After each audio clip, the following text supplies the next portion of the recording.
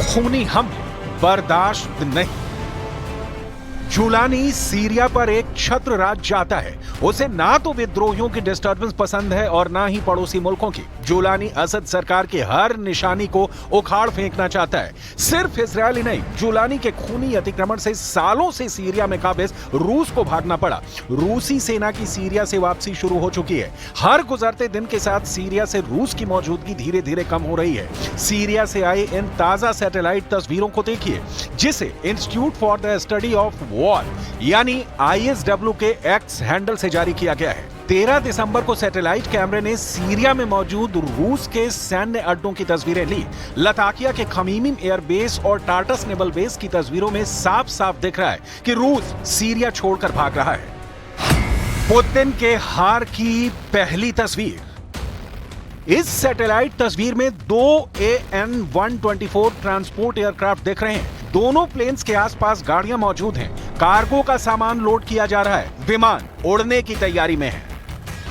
Putin के हार का दूसरा सबूत। सैटेलाइट तस्वीरों में दावा किया गया है कि सीरिया में मौजूद अपने अड्डे पर रूस अपने Ka-52 लड़ाकू हेलीकॉप्टर को डिसमेंटल कर रहा है। इस तस्वीर में रूस की S-400 मिसाइल भी दिख रही है। S-400 को भी रूस खमीमिम बेस से दूसरी जगह ले जा रहा है। क्योंकि रूस को पता है कि अगर ये मिसाइलें यहां पर रहीं और हेलीकॉप्टर जुलानी के लड़ाकों के हाथ लग गया तो क्या हो सकता है। रूस के हार का तीसरा सबूत, लताकिया के नजदीक ही रूस का टार्टस बेस मौजूद है, जहां से रूस अपने विरोधियों को आंखें दिखाता था। इसके पीछे टार्टस बेस की भौगोलिक स्थिति है, लेकिन असद सरकार के पतन के साथ ही रूस ने यहां से भी अपने युद्धपोत और पनडुब्बी निकाल लिए। छटपटा रहा है हिजबुल्ला। बिना पानी की मछली देखी है आपने? पहले वो पानी के लिए तड़पती है और फिर आखिरकार दम तोड़ देती है। लेबनान वाले हिजबुल्ला के साथ भी यही हो रहा है।